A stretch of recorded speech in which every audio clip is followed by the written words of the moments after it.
lovely touch from him though. Harry Kane, Lucas Moura, can you do something, please? Last chance, Matt Doherty! Oh, you shite! There could be from the dead to the don't fuck it up now, don't fuck it up. Go and win it. Let's go Last chance. Stephen Berghvall! Stephen Berghvall's through! Win it, Stephen! Come on! Yes! He's won it! He's gonna win it! Oh my God!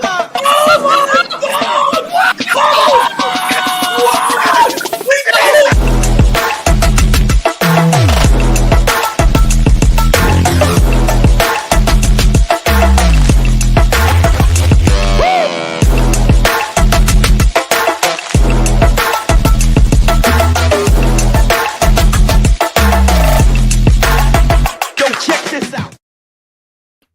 Yo, check that out. Ladies and gentlemen, welcome back to the Spurs Talk Show. We got Henry Wright from HenryTalksBollocks.com right over here.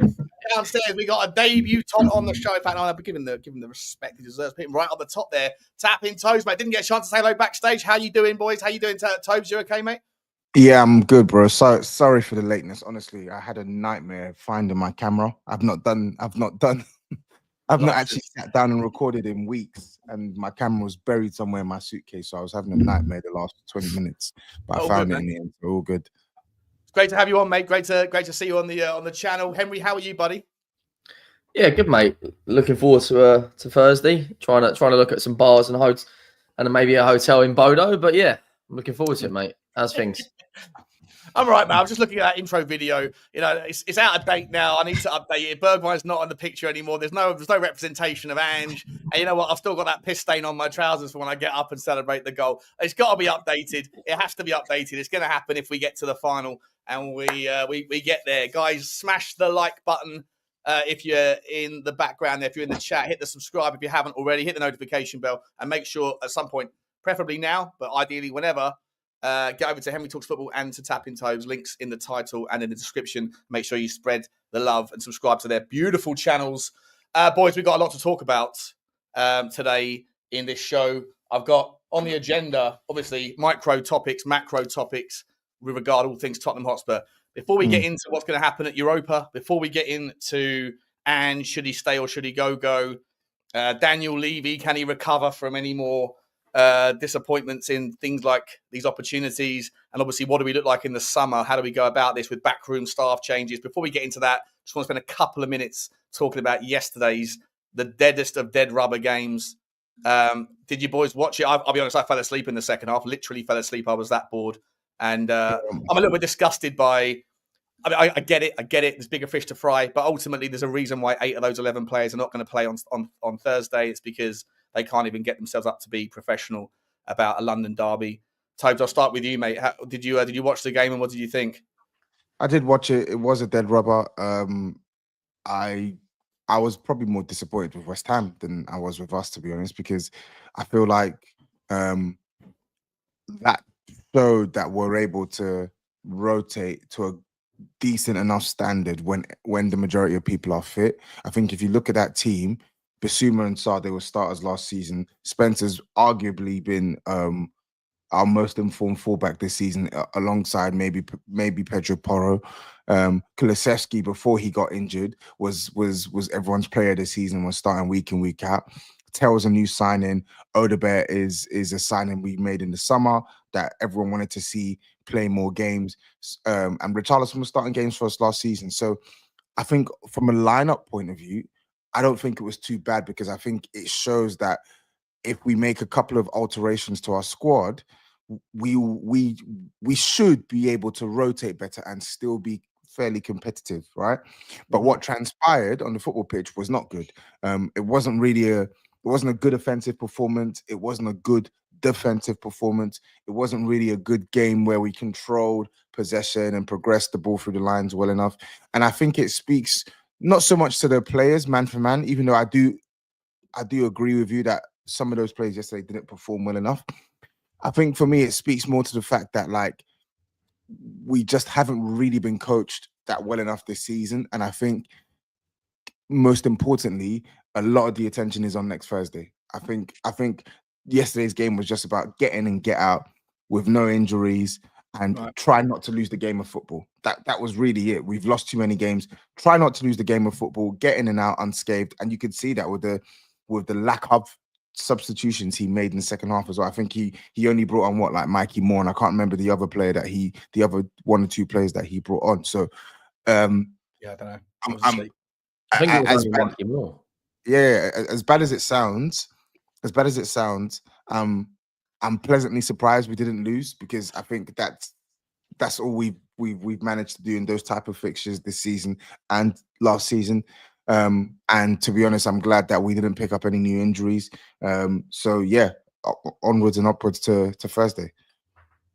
Yeah, Henry, do you share that sort of like not great, but what do you expect kind of vibe? I'm on board that. I still think that there's like lessons that you can learn about the kind of the mentality of some of the players. But I actually agree with Tobes that I don't share this notion that's spread around the YouTube community that our squad is terrible and that you'd get rid of, some people were saying like, oh, you'd only keep Micky van der Ven, everyone else can go, or you'd only, like I just don't. I look at that B team rotation or whatever, Henry, and think it ain't that bad. Like that team is still sort of top 10 material. If that was your first team, if they're putting the effort that they have demonstrated at prior times in their career, and even some of them at Tottenham. But I get concerned when I see the effort. Yeah, I mean, the main thing, like Toby said, was getting in and getting out without no injuries. He changed, I think only 3 players played. I think it was Richalison, Bissouma, and Vicario were the only 3 players that played against Bodo. So you can see, obviously, everyone can clearly see what the priority was. It was, to be honest, it was a shit game. It was 4 shots on target the entire game. The fact that West Ham couldn't beat, our fringe players just shows how bad they are. I mean, I looked at that West Ham team yesterday, and I mean, they've gone through manager after manager after manager, and they're not getting any better. Like they couldn't really break us down. I mean, for us, it was just. I look at so many of those players. I look at like Odebear. I look at Gray. I look at Danso. I look at Spence. I think if you had a better coach in there, like we shouldn't be 16th, 17th. Come on, like I know we've done well in the League Cup. We got to the semi-final. I know we've done well in the Europa League, but we're not a 16th, 17th place squad. Like the only West Ham players I look at and take is Bowen and Paqueta. The rest of them are shite. I look at. I'm not even taking Paqueta. I'll be real. I'm taking Kudus. I'm taking Kudus over Paqueta, and even he hasn't performed this season. Yeah, like even Bowen, by Bowen standards, he scored some goals, but he's not like he's been better the last 2 or 3 years. We are, I do.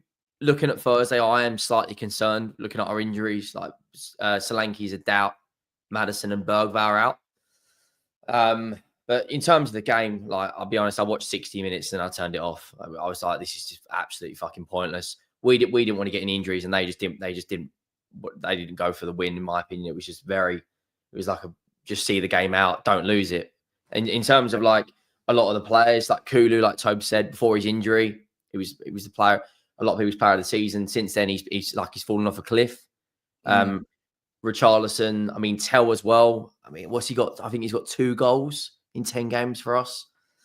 Spence, like Toby said, has been one of probably our best fullback with Porro. Gray, I don't really know where he's going to fit going into next season. Like if we're not in Europe and we're playing a lot in the midfield, has to be playing in the midfield. Has to be. He needs to get in the gym though. I think he needs to do what. If he's playing in midfield, I mean, obviously it was a nothing game from him yesterday as well. By the way, nothing game from him. Just on the ball where I expected more. It just every single time he tried to clip the ball to try and find Odebear behind, the passes were just not good. Weak. Yeah. And he's someone who's actually got a bit of culture in possession. Whenever I've watched him play in glimpses, but yeah, I do think. Do you think he's a good enough footballer? Like, do you actually think he's got good enough traits to play in this team? I do. I just think he needs coaching and he needs to actually play better. I think we're in the business as Spurs fans, and sometimes I'm guilty of it too. But I try to in recent years gone by, I've tried to be as fair as I can with it.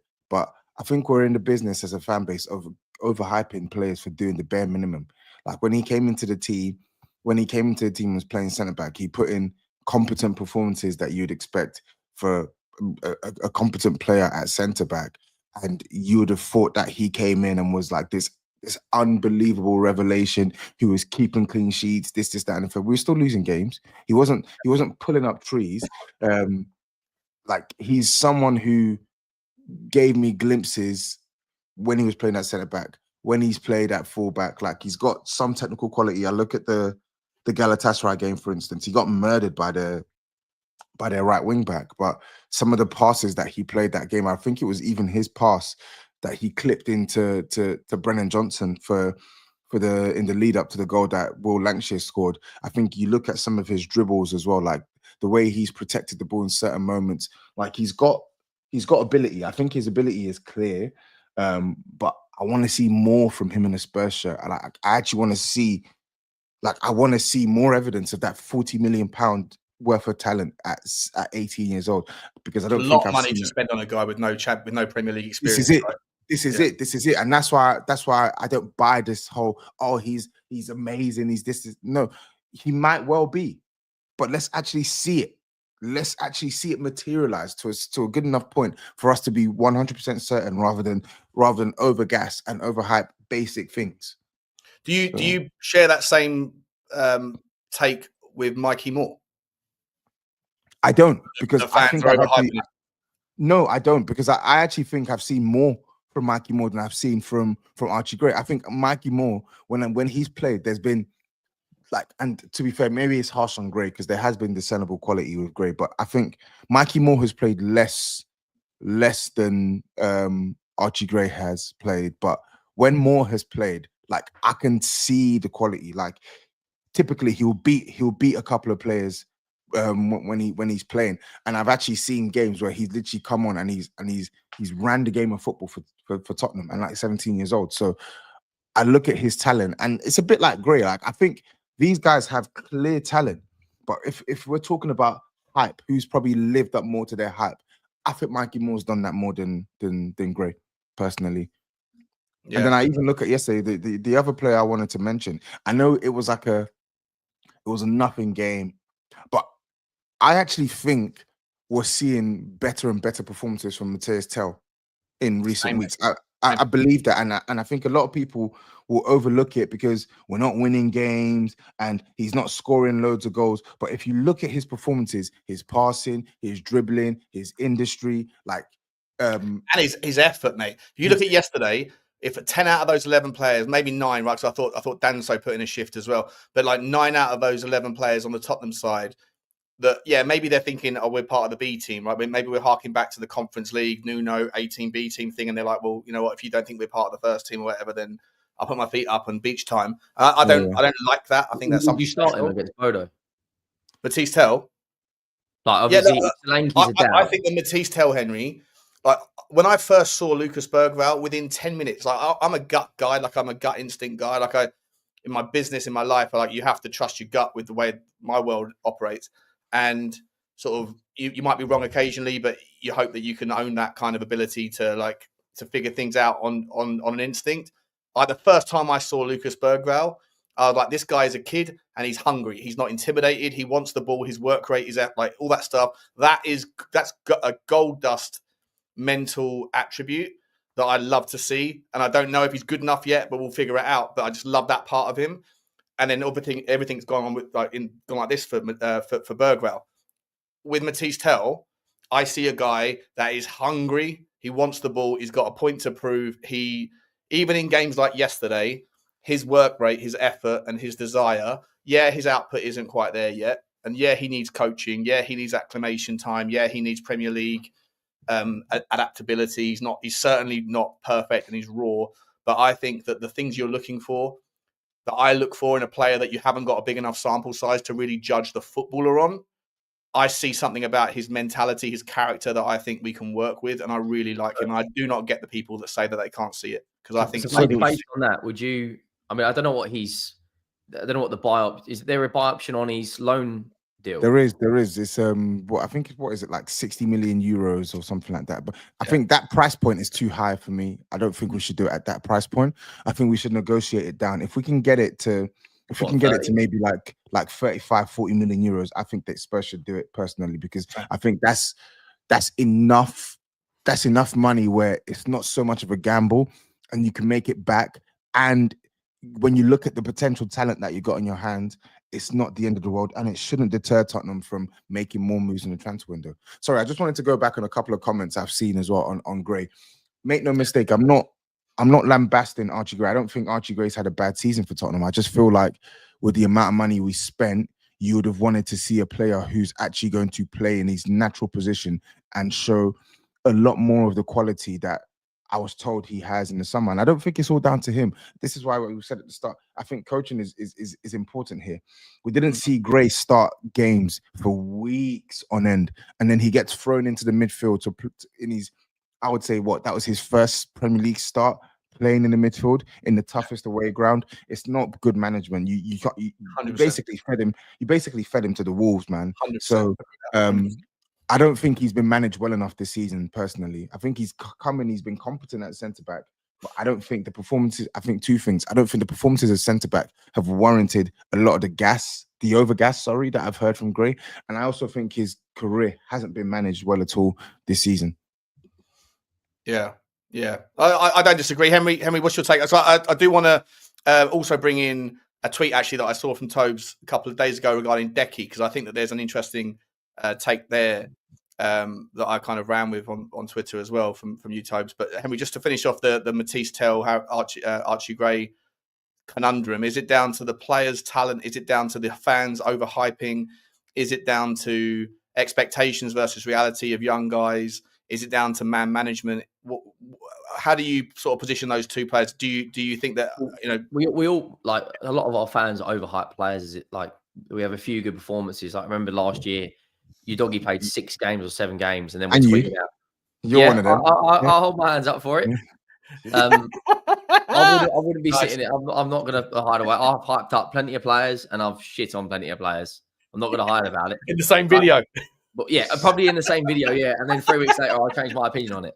But like when we're tweeting like happy Destiny Udogie Day after like 8 Premier League performances, like if the club are doing that, then the fans are going to look at that and then just buy into it. I think so. Gray's played 2,973 minutes this season, and Mikey Moore's played 870. And Gray's played right back, 1 game in midfield, and something like 28 games at centre back.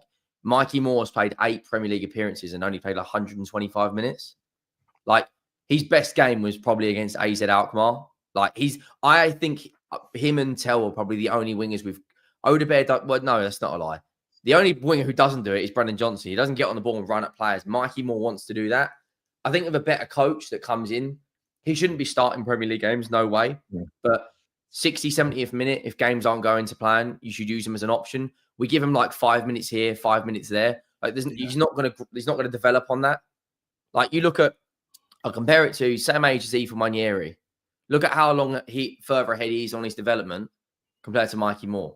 You can compare their talents. You can say one's better or whatever, but Arteta will bring him on the hour mark. We don't do that with Mikey Moore. Like, he has been sick, right? He's like, well, I think people, some fans are guilty of thinking, and this is not me defending Ange, because I think most people that know I'm happy to, to say how I feel about Ange. I just don't think he's good enough at man management.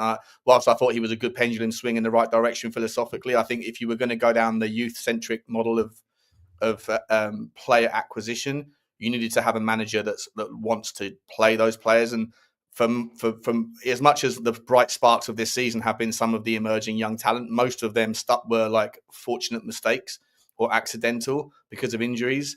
So I'm not going to give Ange credit here, but when it comes to Mikey Moore, I think people forget that he did have a virus, right, where he was kissing the girls and got glandular fever or something. I don't know, but he got what? Maybe. He got a virus doing what? No, I'm speculating. We don't know what the virus was, right? But he was out for like 3 months, right? It was supposed to be a little knock, and then it was a virus, and then he never came back for 3 months. And people, I don't know, rightly or wrongly, make the assumption that it's glandular fever because that stuff knocks you out. I had it when I was 17 as well, and it, it was difficult. It was a difficult period. So, I'm just saying that, like, but essentially, like, we don't know what we don't know regarding why he was out for as long and why he was sort of his recovery time wasn't rewarded with minutes. But I just make the argument that I've said this 1,000 times, but I just think that if you're good enough, you're old enough, and that's fine. But as soon as you are in the first team, you have to be compared to the value that you represent relative to other first team members, regardless of their age. And if you're Micky Moore, you have to be compared to Sonny, you have to be compared to Tel, you have to be compared to Richalison off the left, whatever else. And I haven't seen enough from Micky Moore to think that he's, worthy of more minutes than he's got, in my opinion. I think that we're guilty, as like Toby's mentioned it, that I think we're guilty of hyping players up. I think we're guilty of hyping Micky Moore up. I think that I think Tottenham fans think he's going to be a superstar, and that's cool. But walk before you run with that one. And I don't think he's great, but like I still think he'll be a good player. But he needs a manager as well that wants to play with him.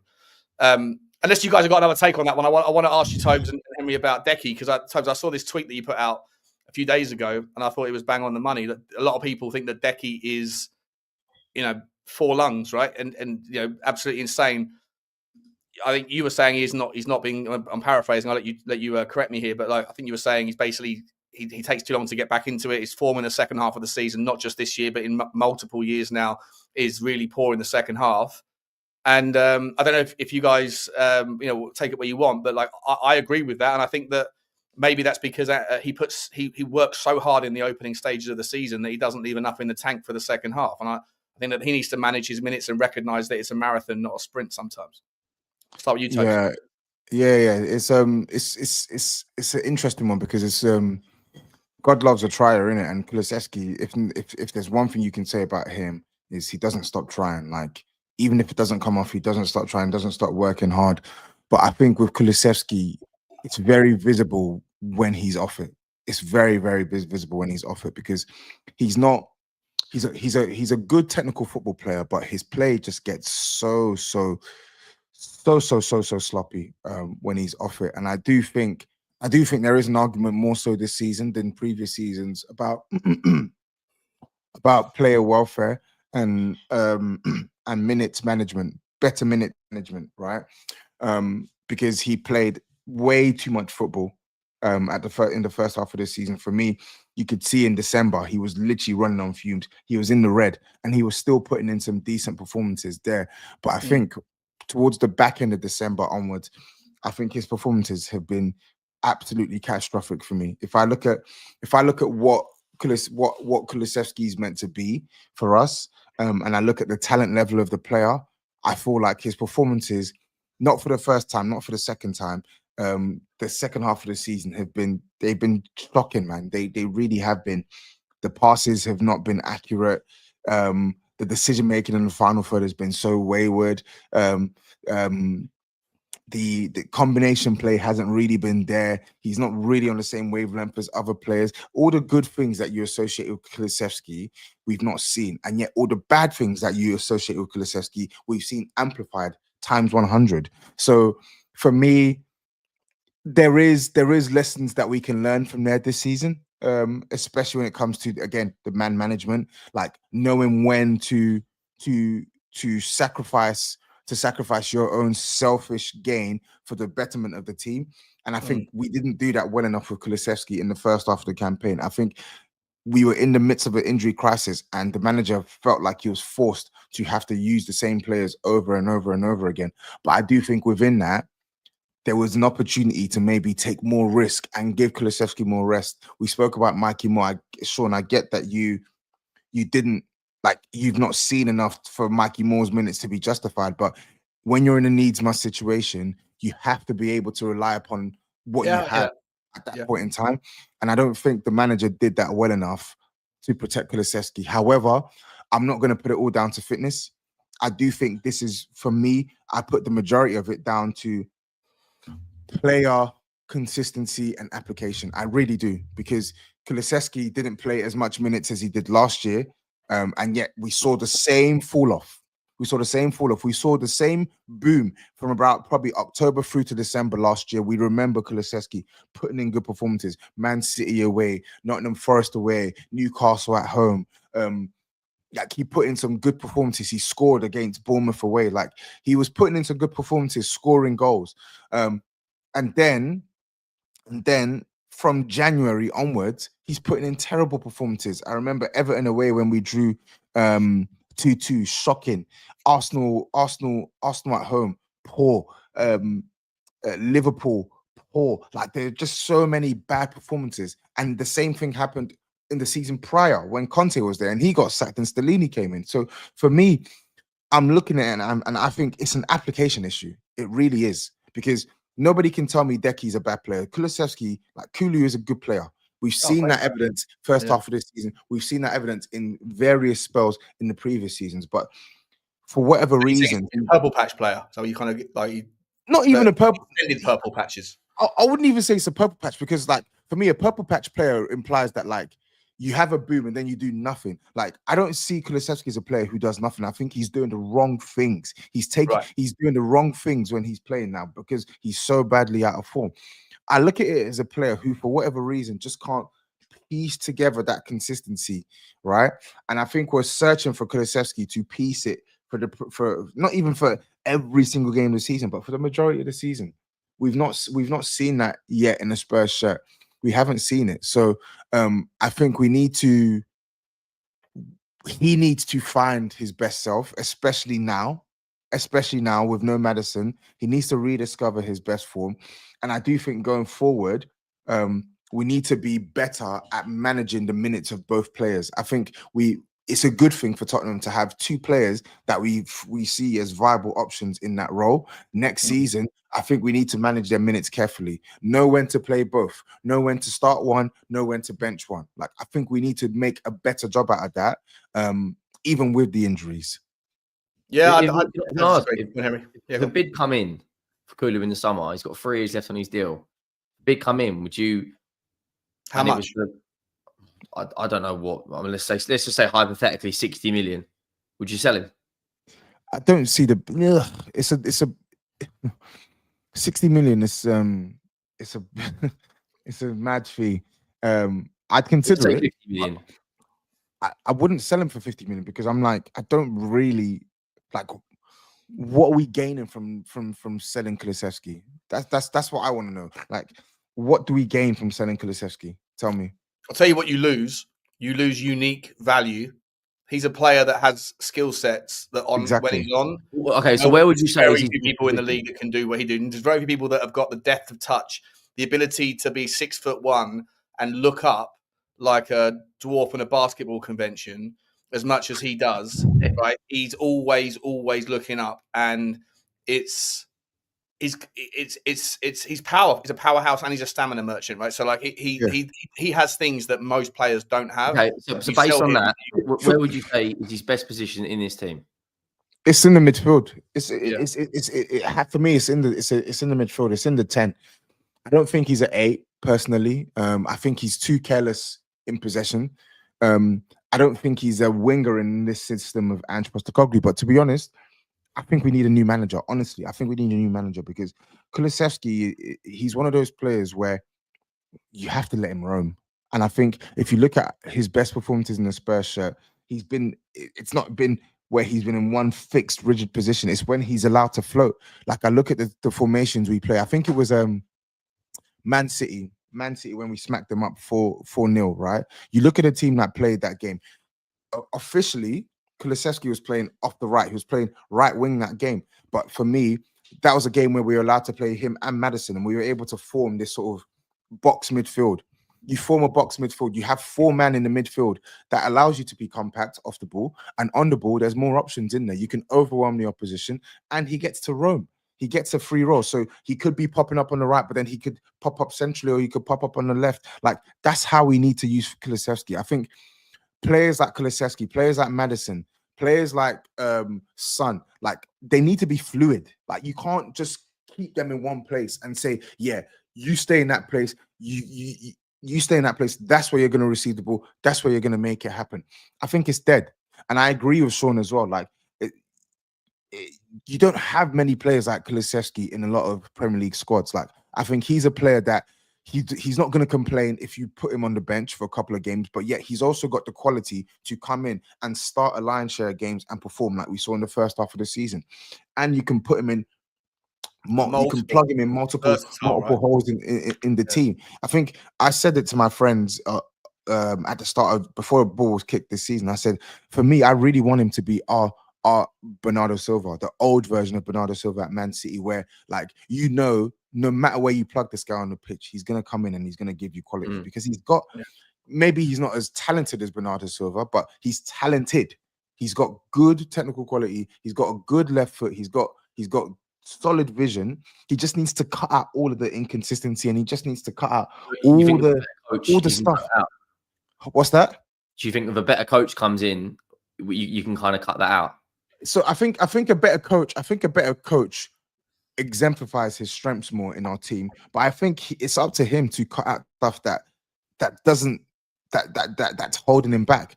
Cut out the stupid fouls. Cut out the sloppy possession giveaways. Do you think he rushes his chances? Like there was a chance on Wednesday. It's decision making. It's not even rushing his chances. It's when he's coming in off the right hand side and he opens his left foot up. If he takes another couple of touches, I think he scores that. But he rushes it. He rushes it, and I'm like, and that's decision making, Henry. That's what I'm saying. So it's not even because if you look at the goals he does score for Tottenham, some of the goals he scores for Tottenham, they're really good goals. Like he's got a decent left foot, man. But how many has he scored this season though? He's got 7 goals and 4 assists. In all competitions, he scored 10. So this is his best. This is his best ever season. I think he's got 10 goals and 10 assists. 10 goals and 10 assists in all competitions, really? which is not bad. Yeah. Okay, 20 GA. Most of that must have been in the first half of the season, then, was it? Since the Roma game, which was on 28th of November, I think he's got 3 goals since then. Right, yeah. So that's he scored against Tamworth. Did he score against Tamworth? He scored against Tamworth. He scored against Everton. Yeah, he scored against Everton. I can't remember who else he scored against. And against Ipswich. That's it, Ipswich. Fantastic goal. Is that your memory, Henry, or is that you got stats in front of you right now? No, literally, I've got football open. I was looking at him because I was seeing what they say as his transfer market value at 60 million euros. That's why I was asking the question. Yeah, but like if 60 million euros can buy you Semenyo, right? Do you is like what are we doing here? Again, it's the same argument with Eze, with Maddison, like doing it in a Bournemouth side. Fantastic. When he gets the bigger move, more eyes on him, playing in Europe, what's his output going to be? I mean, look at Solanke in Bournemouth. Would he get 19 goals? He's not been as good. I'll defend Solanke until the cows come home, mate. I think he is. I'm not saying he's a shit player. I'm just saying he's a victim of he's a victim of man management, mate. When Richarlison's on the pitch, I think that the staff at Tottenham know that he can't trap a bag of cement. And that they play to his strengths, right? They say just get in the box or get on the left and just the back post, and we'll just launch it into you 50 times. Whereas Solanke's asked to do more because he can do more with regards to his hold-up play. And then sometimes Solanke's guilty of like running down dead alleys, chasing after balls when the rest of the team aren't pressing. There's no need for him to do it. And he's so caught up in his work ethic that sometimes he then can't be in the right place when you do like retain possession or transition.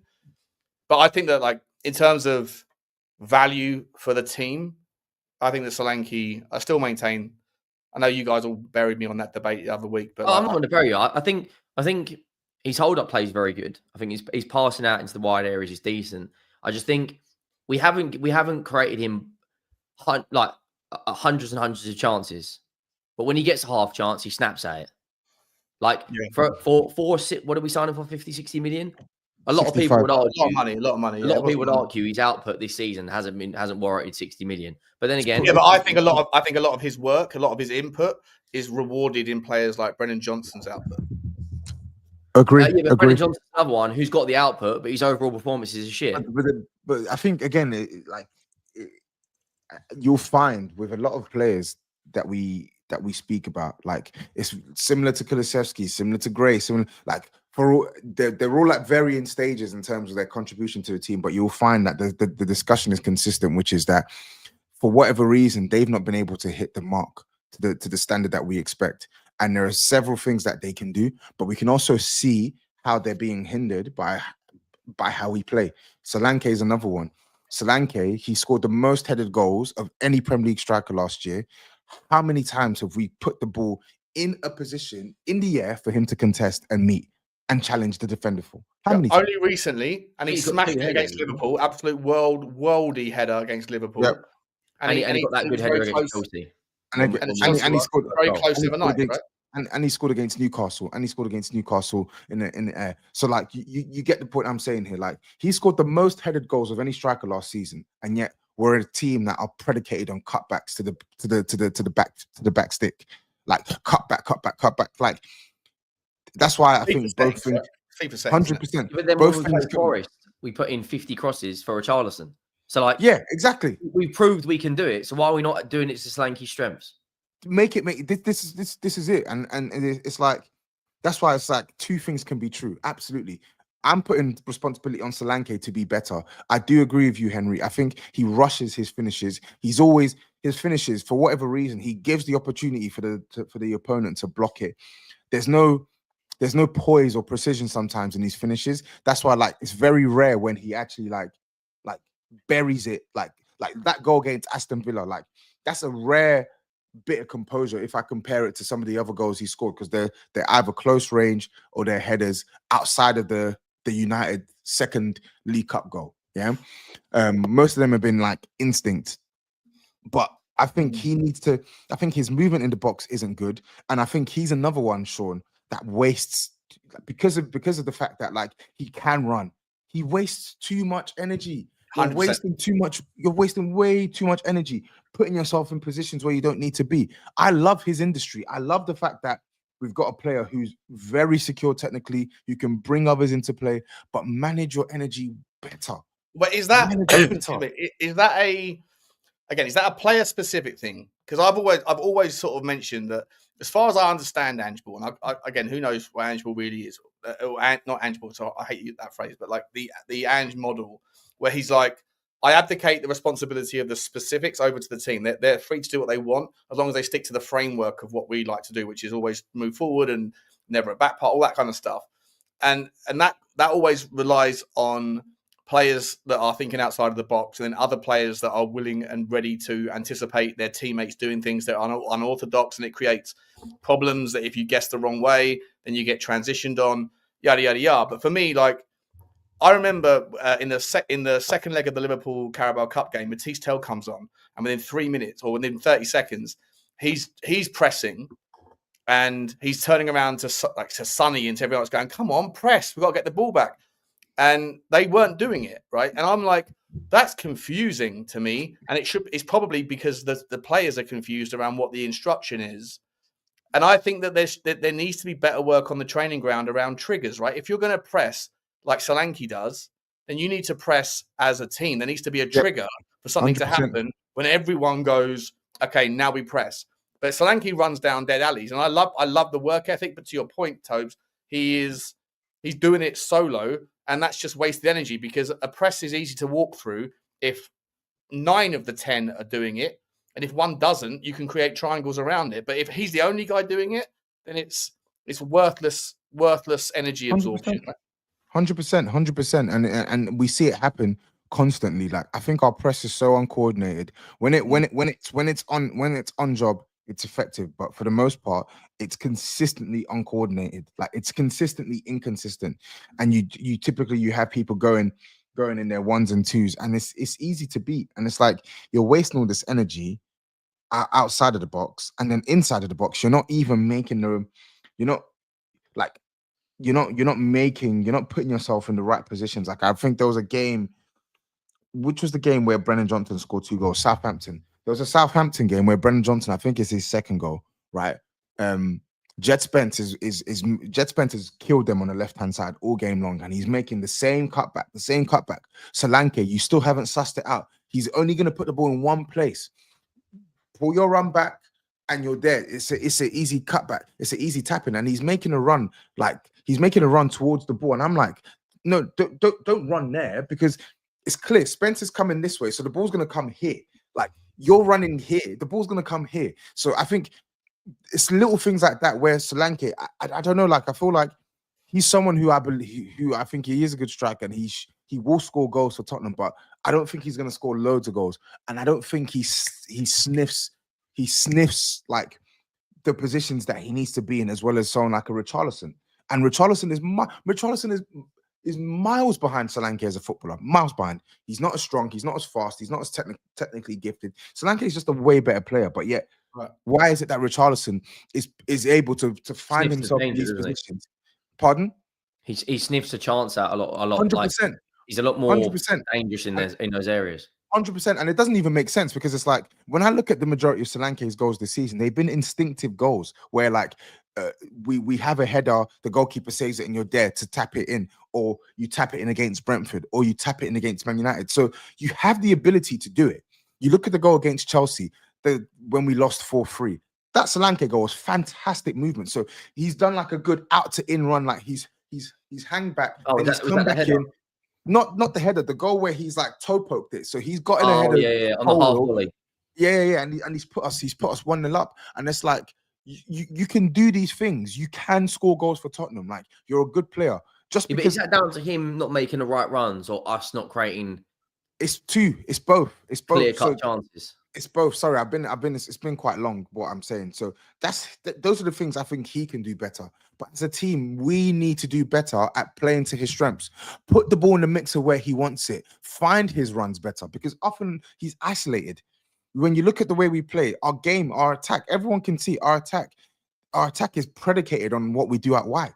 We barely prioritize the striker, and it was the same thing with Richarlison last season as well. Like you're watching these Tottenham games, and it's like, why are these players getting so much of the ball? Why are these players getting so much of the ball? They get so much of the ball. At Celtic, that Kyogo Furuhashi dude who managed to bag 30 goals or whatever. He was playing the sacrificial lamb in the 9, and I think that's part of what Ange has asked of him at Celtic, and thought that he would do the same with Solanke. And like I say, to a degree, you can see it in Solanke's effort, but I think in the Premier League, so opportunities are precious, right? And I think that you can't really sacrifice your 9 in the hope that your wingmen and your 10 is going to make up the difference. And to a degree, that's why I said earlier, I think that maybe a lot of Dominic Solanke's output is reflected in people like Brennan Johnson's output, who doesn't do enough for me. But look, at the end of the day, you can't complain, right? I don't think any of our wingers, in terms of like being a goal threat, do enough. Like Johnson has scored probably 60% of his goals inside the 6-yard box as a tap-in.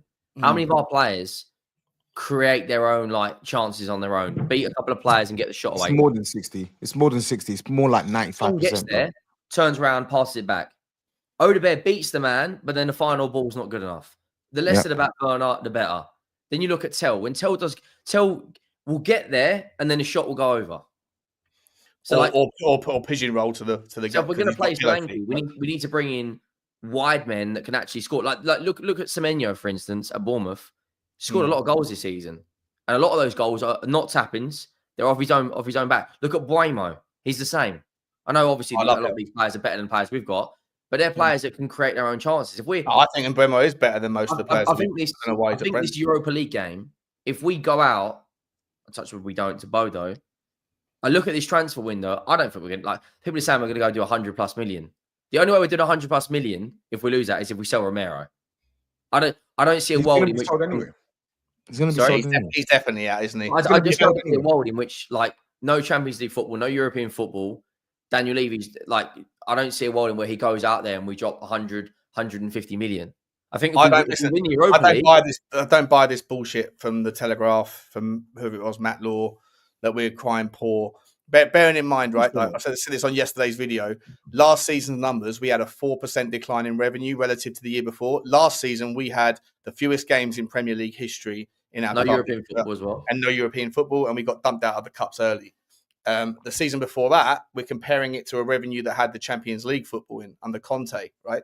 So the fact that we can only drop 4% revenue, in no small part because of the commercial side, that tells you that there's sustainable and revenue, sustainable income coming in, and that this season we're back in with 2 deep cup runs, more home games than ever, I think, and and all that non-match day events. We've got a doubling of non-match day events, more concerts than ever, more other things going on. This notion that there's no money to spend, I can hear the idea of like cash flow is a little bit maybe restricted because of the 10 drop positions or whatever.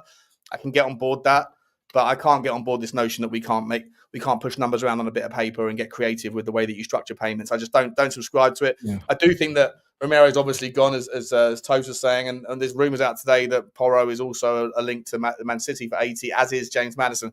But guys, I only got you guys for a little bit longer, so I do want to kind of push the story forward towards what's going to happen outside of the on-the-pitch stuff. But with regards, Bodo, semi-final, the stakes couldn't be higher for Ange Postecoglou, right? He's on it's black and white for him. If he wins the cup, he's the best man, or not the best manager. Big difference between best and successful, but he's the most successful manager in Tottenham's 45-year history or 40-year history. If he loses it, he goes down as the most or the least successful and the worst manager in Tottenham's Premier League era. For Daniel Levy, can he really recover from this momentum that's gathering pace against him? You know, I don't necessarily get on board all of the same negativity levels that a lot of Hip fans do. But I think the things, like, it's a real melting pot with regards Vinny coming in. Stories. There's so much going on. Sorry, mate. What was that? I was saying you're right. There's a lot of stories that could be like the shift in the stories that could be written just based off how the next 3 weeks will go is mental. I think 3-4 weeks is mental. You can literally be a hero 0. Yeah, I think this is the biggest 4 weeks in Daniel Levy's tenure at Spurs. Like, I think it's the biggest time. I literally think that this is a sliding doors moment in Tottenham's future that is bigger than the Champions You know, when we League was in the final. Champions League final, I can't even. Did we finish 8th, 7th that year, 8th that year? No, we finished 5th that year.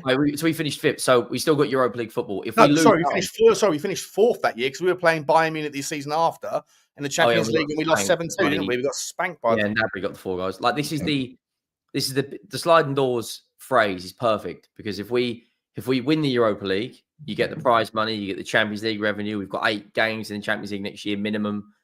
There's no excuse not to go out there and spend a lot of money in the summer with all the extra revenue. If we don't, a lot of these players, in my opinion, are going to look and go, well, hang on, I didn't sign up to be not competing in Europe, and I didn't sign up to be 16 or 17. Now the argument is that you bring in a better coach, will obviously improve. But I'm looking at that Bodo game with no Berghvall, no Maddison, Solanke's doubt. I don't think Son will play unless they give him steroids for his bloody injury. We have got to play exactly like we did at Frankfurt away. You know, all these, I've seen all their TikTok accounts today. 90 minutes is a long time in Bodo. You're not fucking Real Madrid, mate. This is still Bodo Glimt after all. We have to do our job and go and see this through. If we go out and should be at 10 p.m. or 11 p.m., whatever it is, they should announce he's sacked the minute if we lose Bodo. He should have been sacked, in my opinion. Fucking hell. I would have sacked him in September. We wouldn't be in this rut, in my opinion, if we'd have brought in an actual coach as October. Now, I know people are going to say, look at Ruben Amorim. They did the same thing. They won a trophy. They sacked the manager. They brought in Ruben. I personally think our squad overall should be nowhere near 16th, 17th. I think it's anywhere between 7th and 10th. This is this moment, and I watched the AFTV. I said this yesterday. I watched AFTV after the PSG game, and there was a geezer wearing a suit who was very politically with his commentary. He's doing this with a thumb thing. It's like a politician's debate school taught thing. Very articulate. And he said that he thought that Arsenal were guilty of bigging that game up to levels that couldn't be sustained. I saw that. Yeah, I thought it was a really interesting point.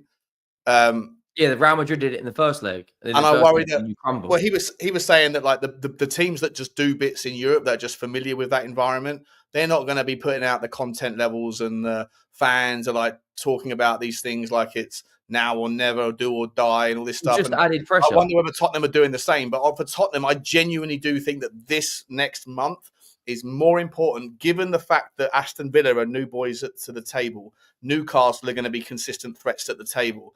Nottingham Forest, right, have got a 9 out of 10 hit rate with their transfer policy over the last 18 months. What can they do with an extra 80 million quid if they were to make Champions League football? Chelsea are going to be cash rich if they finish Champions League and they've got the Club World Cup, even though they've got all that spending debt that they have to figure out a method for. And Aston Villa are going to get the back scratched by Saudi with Emi Martinez and Bailey going. Like, there's new threats everywhere. It's a new world order of football that's emerging, and the ever-presence are going to be there. And then the new guys are tapping on the door. Tottenham or Man United or both are going to get left behind if they don't win the Europa League. And I think that whilst it might be dangerous to big it up to be more than it is, I think it is more than even any of us are suggesting in terms of Ange Postecoglou's legacy, in terms of Daniel Levy's ability to recover the reputation with the fans. If you win it, all the Johnny-come-latelys that are walking across the Ocky towards the Change for Tottenham movement, they'll wander back across again because we've got a trophy and the biggest trophy that you can win this season and all that stuff, right? But if he loses, it's chaos at Tottenham. All the best players want out. No one wants to come. What manager can you draw? What players can you pay for? I just think it really is as big as all that, Tobes. What do you think, mate? It's important. It's massive. It's massive. But I don't want to it. It's an important occasion, but I don't want us to I think we need to play up to the occasion. Personally, I think we need to treat it as an important game and have the utmost professionalism, like we did in the first leg. I think there are certain things that shouldn't change, irrespective of what the outcome is. So, like case in point, I think Daniel Levy has to go. We could go on and win this Europa League. We could win. We could go get in the top 4 next season. Oh, you're Levy out. You're Levy out. Absolutely. He has to go. He's not. He's shown his ass way too many times. He's not a good enough custodian for this football club when it comes to matters pertaining to what we do on the football pitch.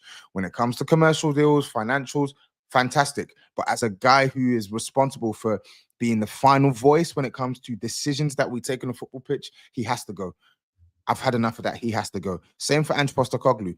Ange Postecoglou could beat Bodo Glimt 3-0 on Thursday. He could go to the final and walk it and win 3-0. He has to go.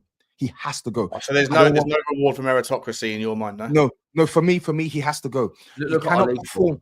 You cannot perform the way we've performed over a league campaign and tell me that you're the man for the Spurs. He's shown too many red flags. Even with the trophy win, he's shown way too many red flags for me to hang my hat on someone like Ange Postecoglou to take us through the rigors of a subsequent season. Let's say potentially we win this. So you want me to trust that Ange Postecoglou is going to manage this squad through a Champions League campaign and a Premier League campaign? Right. Nah, I can't see it. Sorry.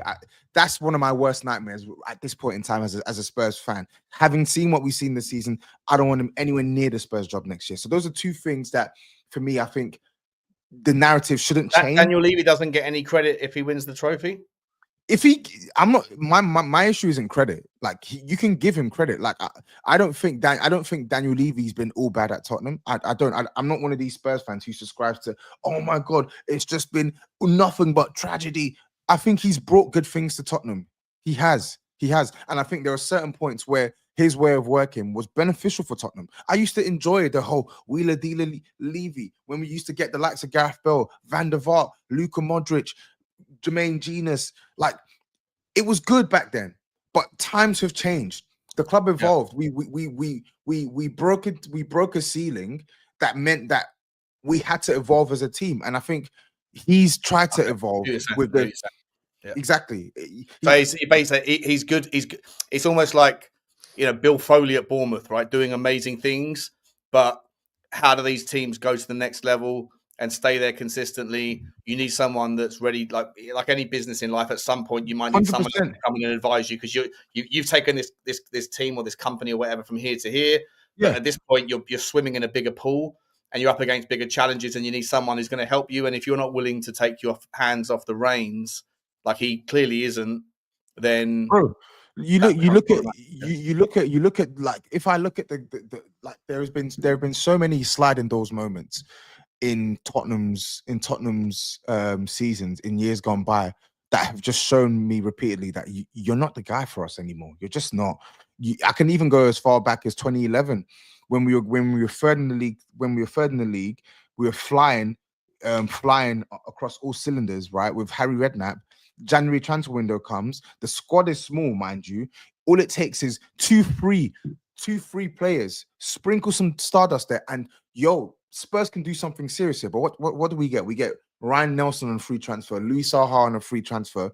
We finished fourth that season. We We get battered in the FA Cup semi-final. Obviously, Harry Redknapp's distracted by the England job. But you look at that January transfer window, and I'm lamenting our business because our squad was small. We needed quality to come in. You didn't give us enough quality. We finished 4th, and because Chelsea win the Champions League, like that point difference, because of the points we dropped, Massive. It was massive because then we drop into the Europa League, then we lose Luka Modric, then we lose Van der Vaart. Like, and there's so many moments like that. Sacking Pochettino, not giving Pochettino signings in the lead up to the Champions League final. Like, you have an owner that is always going to be risk averse. And that may not be necessarily a bad thing in certain moments, but when it comes to matters on the football pitch, there's certain periods where you literally have to go full tilt. If you really believe that you're on the precipice of something great, you have to go full tilt. And he's shown his ass repeatedly that he's not the owner to really back his chat and elevate Tottenham to that level that he believes that we can be at. He can only do it on the books. He can't do it on the pitch. So I was going to ask you something. If we brought in a much better director of football than Langer and we had at Paratici, and Levy was still obviously managing the football club from business perspectives, and there was funds allocated to a director of football, do you think it could work that way? Like Luis Campbell's at the moment linked with the Man United job. Let's say hypothetically we got him. Potentially, but it never has. It never has. There's always that voice. This idea of Louis Campbell's going to Manchester United. Who was the geezer that they paid £12 million for like 3 weeks' work? Dan Ashworth from Newcastle, right? And then they paid Newcastle 6. They paid him 6, and then they ended up getting rid of him because Sir Jim Ratcliffe isn't the shining knight. He wanted Southgate or something, wasn't it? And they weren't aligned. Yeah, but I just think that I don't disagree with anything that Toby's saying when he says things like risk averse. Is what I always say, even though people think of me in the community as like Daniel Levy's a sycophant. I'm not. I respect him for what he's good at. I criticize him for what I think he's terrible at. And I think that someone like Fabio Paratici, Henry, coming back into the lineup here, that's the only geezer in the last maybe 15 years. You go back to Frank Arneson, I think, to be the last director of football that had the era of Daniel Levy and was doing bits. And then Chelsea came along and did what Chelsea do. But I think that Paratici was a good thing because Daniel Levy trusted him and listened to him. And then it was only because of whatever Paratici was into at Juve in the past that's kind of... I think that whole thing is not spoken about enough as like a line in the sand around why the last 5 years have gone the way that they've gone. And it's in no small part the fact that there was this massive transition. We revamped the youth-centric model before. We're talking about that now, but we weren't talking about it under Paratici, or most people weren't. And then obviously the Juve thing caught up with Paratici, Henry, and then he got a 2.5-year ban. That ban's over in June, right? You've got a new geezer coming in Vinny. You've got Paratici. He'll come back. Do you think he'll come back and we'll get rid of Langer? Yeah, I do. Yeah, I think there's going to be wholesale changes in the backroom staff, right? Which is why, like I say, back to I don't want to make it a bigger deal than it is, but it really is that big around what happens on Thursday and what happens 2 weeks, hopefully later in Bilbao. That everything hinges. This is bigger than the Champions League final in terms of where Tottenham go because there's never been more threats on the horizon than there is right now. Yeah. So for me, and the reason why I'm like, I think we need to play to the occasion, but we don't want to put too much pressure on ourselves because I think we don't always like, I think as fans, it's okay to acknowledge what's happened in the past, to be a bit more cautious. But I think for the players, they need to block that shit out of their minds and focus on the task at hand and just believe in themselves because they were able to go to Frankfurt away from home and get a clean sheet and score and go through. You were then able atmosphere as well in a hostile atmosphere, and then you were then able to play Bodo Glimt, and you restricted them to 3 shots. We had about 24 attempts on the day. We should have hammered them about 4 or 5. Their away record, though, is disastrous. It is. I know it's their home records. That's what I'm saying. Like, we need to have belief in ourselves that we can go there and win, but we also need to be cognizant of the fact that like they use their home ground as a vehicle to turn these ties around, and we can't sort of be too complacent. And that's why I'm frustrated that it was 3-1. I would have preferred to take a 3-0 lead or 4-0 lead. They'll be happy with that result. They'd have taken that all day long. Oh, the Bodo fans were super happy walking out of that. I spoke to loads of them. They're like, "Yep, we're still in this." Because they won every home game other than Karabag, which they lost 2-1. To my knowledge, I could be wrong on this, Sean, before you jump down my throat. But they have won every home game this season by a minimum of 2 goals. So they'll be right up for it. 100%, but like they're not. This isn't Real Madrid. Like, yeah, that's what I'm saying. They're saying 90 minutes in Bodo. Like, what are we doing? I'm not even saying Spurs are probably going to go there and win. I don't think we will win the game of football, but we don't need to win the game of football. I think we need to do enough to stay in the game, score some goals here and there, and do what it takes. What front three would you go? Before I even get into the front three, it's more because like for me, the game is like that 3-1 scoreline. I think it almost sort of reins the players back in. Like a lot of people looking at it as a negative, and I can understand why because we've been burnt before. But I'm looking at it as a way of reining the players in to let them know, yo, 3-1, it can go like that. All it takes is one early goal and it can flip. So you need to lock in. You need to remain professional as you were in the first leg. Play with the same intensity. Play with the same structure. Play with the same game plan. Get the job done. That's the way I'm looking at it now, and that's why I feel like you guys got scoreline could be a blessing for Tottenham. Sorry to cut off. You're okay, Henry? Tubbs, you okay for another 10 minutes or so? Yeah, all good. Yeah, all okay, good. perfect, cool. Because I got a couple more questions about the game and where we go in the summer. Sorry, so Henry, you're of the take that I completely agree with everything Tubbs just said, and Henry, I want to sort of get your take just around like how we set up in the game on Thursday. Like, is for me personally, like I've been saying this week that 4G pitch thing, it's a variable, right? And it's something that we're not going to train for until we get there. Apparently on Wednesday we're going to be playing on the pitch and training because apparently every pitch is unique. That to me is like a concern, and one of the ways that I think that Tottenham should possibly embrace it is to cut it out as much as possible with the ball. So that's why I want to see if Solanke's fit and Richalison's fit, put both of them on. You need Bentancur in there because he's good in the air. You need Pedro Porro playing because he's very, very good at doing that, the crossing and the chip from deep and all that. And I just think that if you go long and you go, like, as Toad was saying, defensively solid, right? That's the priority.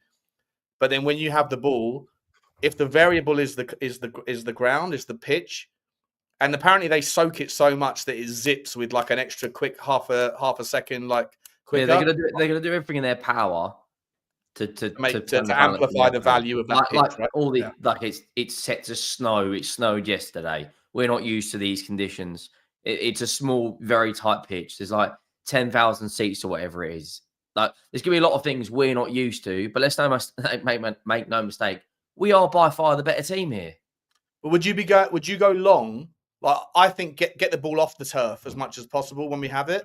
And just get to Pedro Porro. I want to see that guy with 120 touches. I want to see that guy crossing the ball 100 times. And I want to see us, just try and nick a goal through. Because we've got 5 decent aerial threats, right? We're not great at aerial defence, but Bentancur's decent with the air. Decky's decent in the ball in the air. Richarlison's decent. Solanke's decent. There's you could even make the argument. Romero can be a threat as well from corners and stuff. The only concern I've got is who's actually going to play. Who's going to be in that midfield with no Maddison, with no Berghvall? Is he going to go? We know Bentancur. We know Bentancur is definitely going to play. Bissouma is probably going to play. So then it's up to who he puts in the 10. Let's be real. Kulusevski is probably going to play. It's going to be Decky. So for me, I'm looking at it, and I'm going to be Johnson on the right, who will cut it back to, and then Tel on the left, and then Solanke in the 9, right? That's exactly. Richarlison, on the left. Richarlison, if Solanke is not fit, I think some will make the bench personally. But I'm looking at the game and I'm like, yeah, we could talk about strategy, game plan, but to be honest, I don't have a clue about Bodo, and to be honest, I don't care. Like, I want a manager who's not just going to plug and play one tactic for 90 minutes. I want you to play to the game state.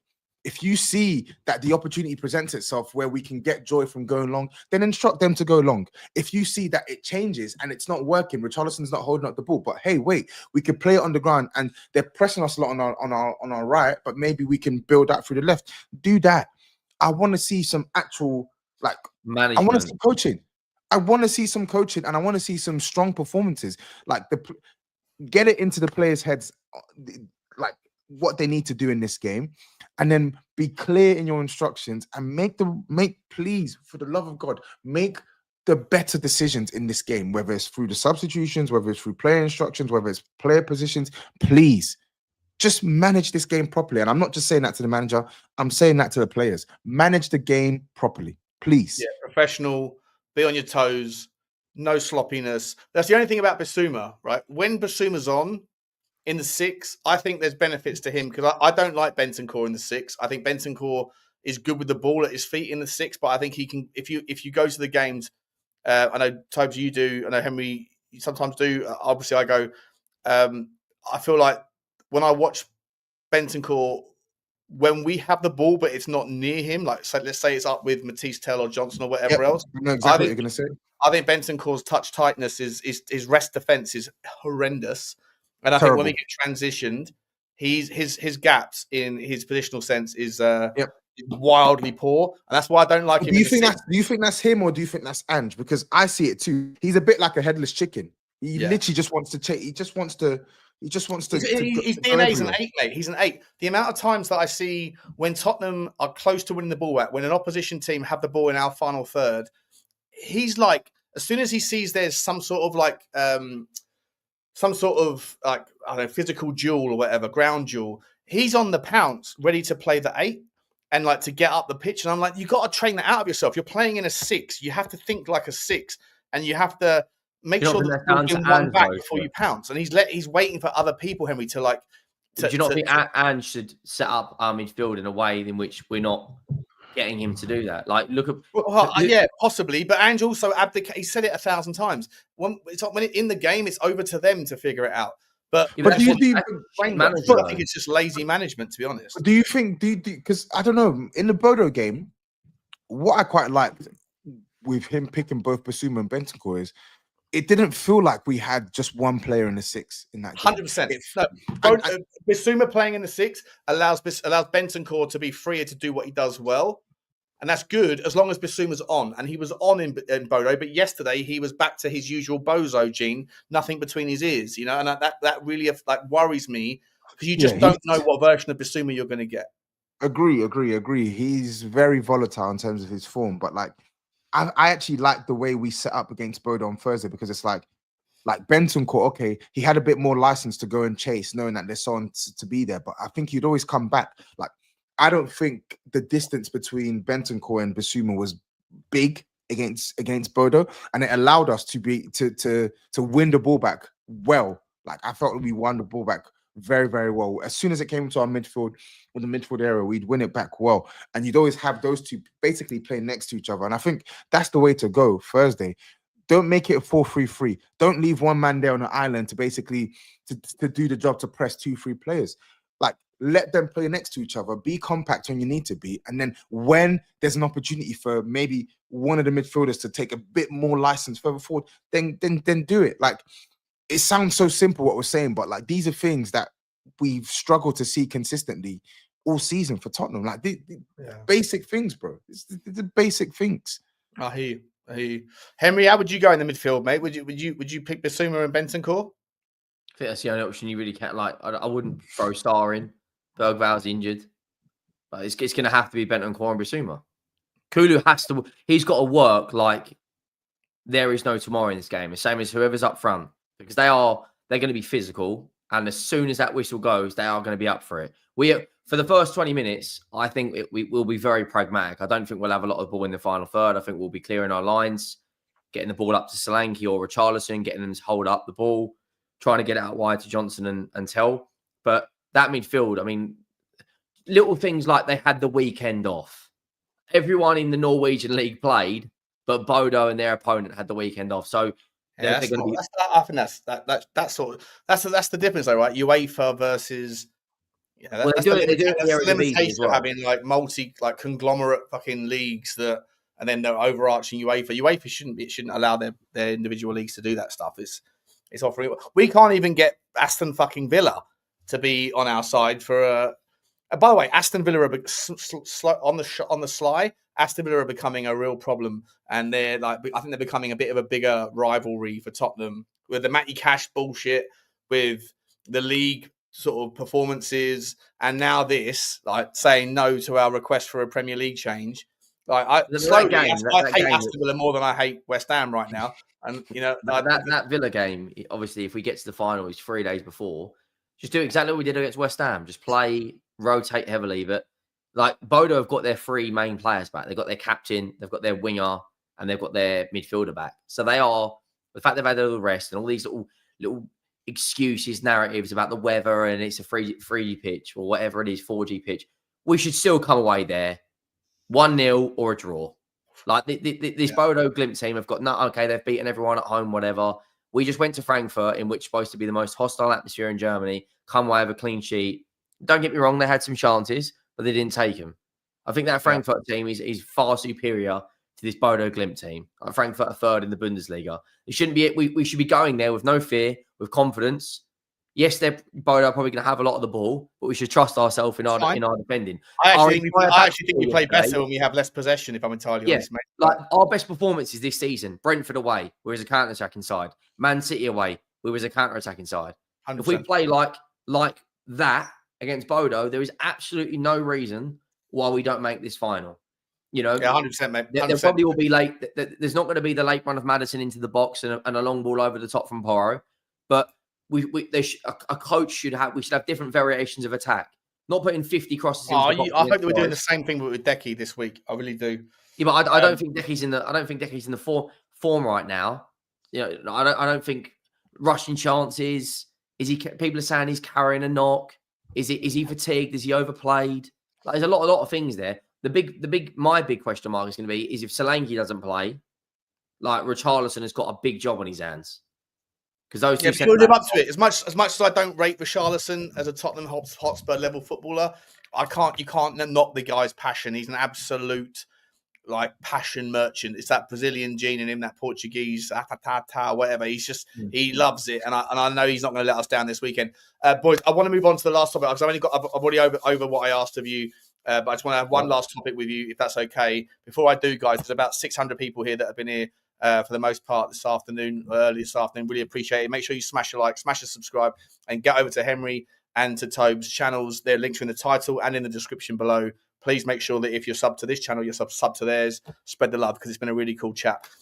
Boys, last chat, presuming that here's what I'll predicate this on.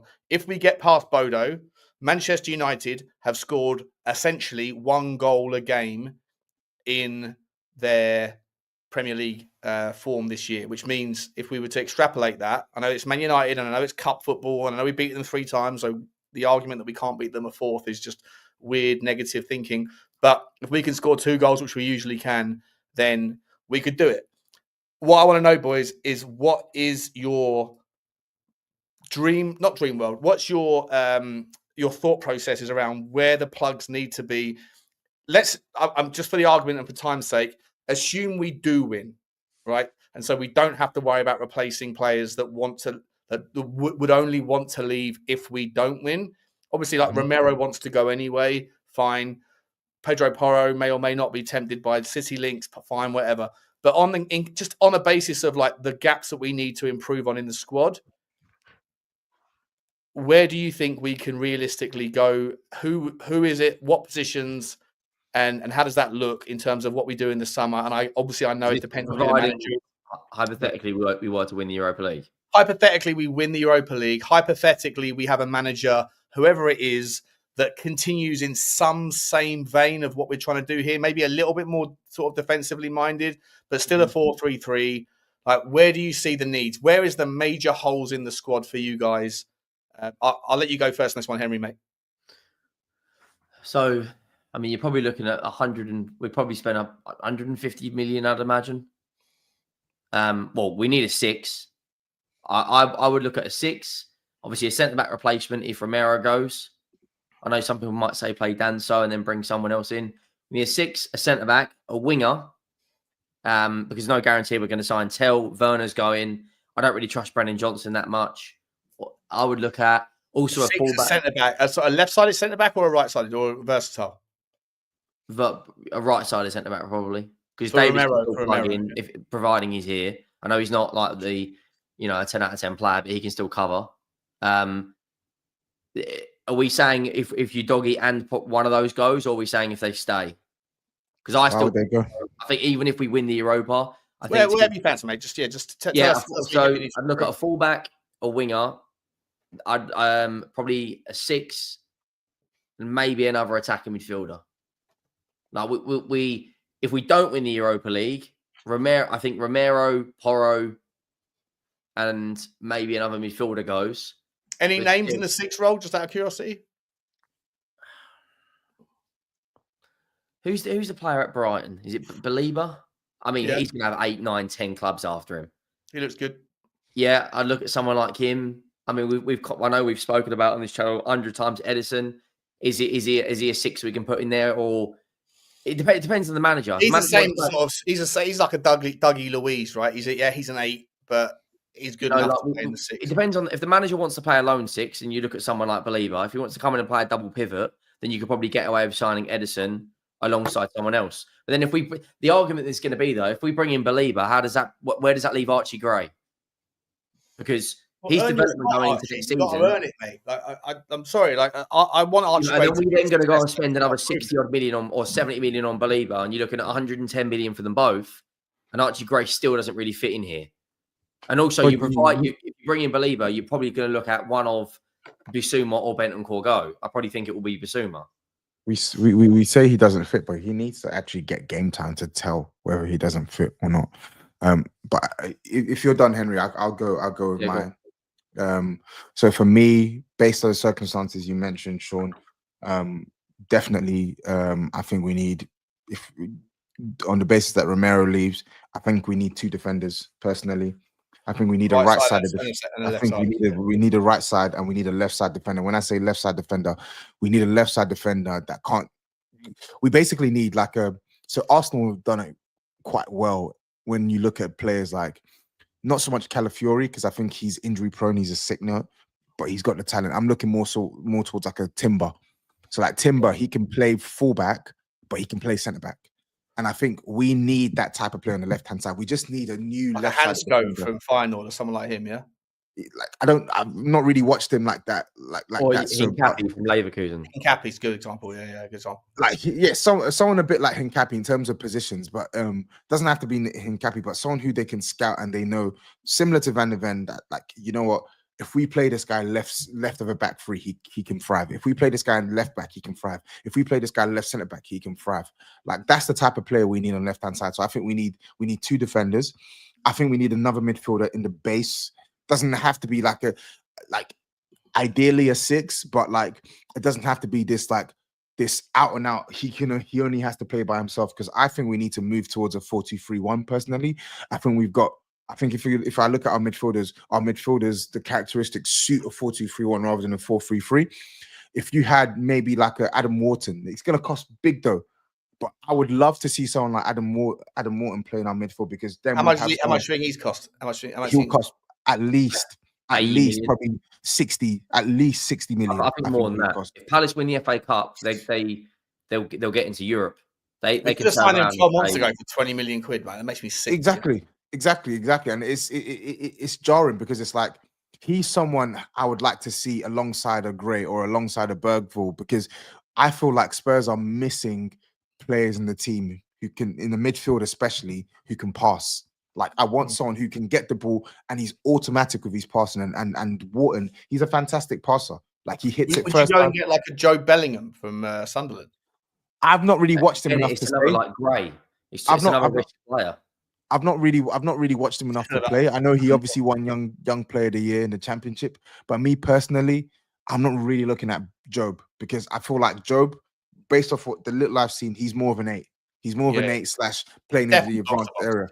Yeah, and I feel like for me, that's locked down. I think we've got Maddison, Kulusevski, Berghvall. I'm happy with those 3 competing in the more advanced positions. I think we need to prioritize the quality in the deeper positions, because that's the real engine. That's the profile player that's going to get the ball to the Berghvalls, get the ball. Look at Rodri, right? When Rodri's out, I know Rodri's the best in the world, but when he's out, City are nothing. Exactly. What about Johnny Cardoso then? Is he a player that you've watched at Betis? I've not watched, I've seen clips of him. I've seen clips. He looks okay. I've never watched a full 90, so I can't speak confidently. But again, I'm looking more towards profile characteristics than name. Leadership, Like champion. if you can someone who get knows me what a they're player, doing. if you can get me a player who can pass the ball under pressure, can pass it with both feet, can play line breaking passes on the ground, can play line breaking passes in the air, releases the ball quickly. If you can find me a midfielder with all these characteristics, I don't care who he is, just bring him in the team and make sure he's good enough. That's what I need, because I think we've lacked that pretty much since Luka Modric has left. I don't think we've had a midfielder who pulls the strings in the midfield from deep. Like Dembele did it in a different way. Eriksen pulled the strings further up the pitch. We don't have midfielders who sit behind the attackers, who sit behind the eights and conduct a game of football. We don't have it. And I feel like bringing a midfielder of that profile, of that ilk of quality into the team, you can pair them with Archie Gray, you can pair them with Berghvall, and they can grow together, build relationships together. The new manager is obviously massively important on how we build. Do you know? Someone said it in the chat a minute ago. And I know you're going to roll your eyes at this, Sean. If Richarlison leaves, we're going to need another We're going to need a striker. Jonathan David he's on a free. Like I'd say, I changed my tune on him. I used to be like that. David's a clumsy player, but he's in his goal record. No, I know. His goal record's insane, but I've always been like, yeah, but like he got 9 goals in 14 games in the Champions League this season. Dude, I hold my hands up, right? I said that Serhou Guirassy was a clumsy, accidental player. Turns out he goes and scores 12 goals in the Champions League, right? Like, so you can't be accidental all the time. There's something there, and I think there's something there in Jonathan David, and I really do like him. Jonathan David's availability, like. Last year, 34 he would require 250 grand a week, though. Is Daniel Levy going to break the wage structure? If his wages are high, then yeah, we're not going for him. But he's not worth it, man. I don't rate him. Sorry, I don't rate him. He's going to be a better option. We were talking about Richarlison, who's injured 4 months of the year. So then he's not scoring goals. But we were talking about players we need. So I've listed 3. Would you get a Josh Kimmich? You wouldn't take him on a free transfer?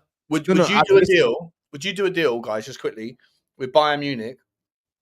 Forget about Tel for a second. You're talking about Kane now, aren't you, bringing him back? No, well, I'd love to get him back, but that's not going to happen.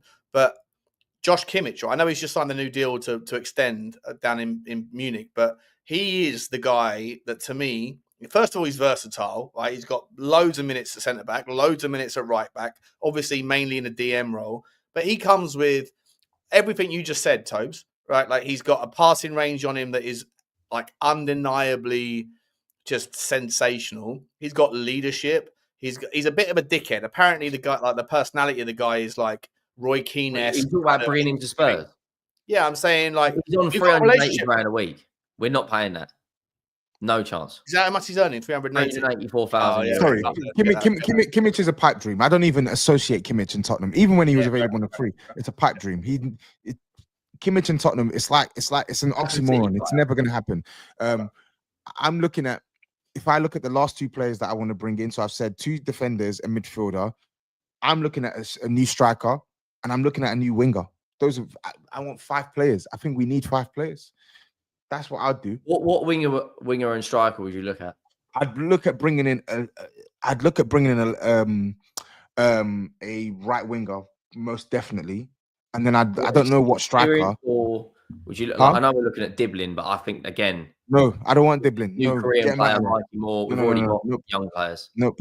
I don't want Diblin. I think, and this isn't even taking into consideration what may happen with Tel, right?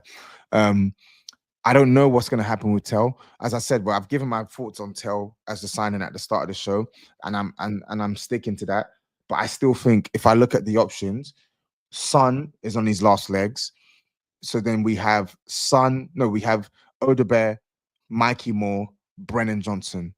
Those are my recognized out-and-out wingers. Plus, so I think we need, even including Tel, we probably need one more. Would you break the bank for Eberechi Chiesa? I would. Again, it's all dependent on the right manager. A manager who doesn't have this stupidly rigid attack and has players floating, because Eze isn't an out-and-out winger. He's a 10, but he can float. If we had a manager who's fluid in what he wants from his attackers, go and break the bank for Eze. He's a baller. Players like that He's will left elevate on his Tottenham. contract, They do. and he's under the same agency as like 80% of our squad. Yeah, CAA Like, based. and when he comes to the stadium, they're putting him and his family in a box. Like the club have also obviously thought about that, but for whatever reason, it hasn't materialized. Yeah. Buemo's another one. And Buemo's the obvious one, but I can't see. Listen, we need to go out and spend money, but I don't know, for whatever reason. I just don't trust that Spurs will go out and get a player like Mbeumo. I still have faith in Odegaard. I still have faith in Moore. I would quite like Spurs to sign Tel, depending on the price. But then you have 3 young wingers to work with. We need some experienced quality in there, and I don't see that as Brennan Johnson. I think Brennan Johnson he's not good enough for Tottenham personally, but he's a player that has his uses. But I think we need more than that. Son, I know people are going to say no, but the squad's congested. This is that and the third. I don't really expect to see a lot from Mikey Moore next season. I think we need to probably build him up a bit more. Would you loan him out? I would loan him out. I want him to get game time. I want him to be playing lots and lots of games next season. Whether that's more appearances for Tottenham, but my preference is probably a loan spell.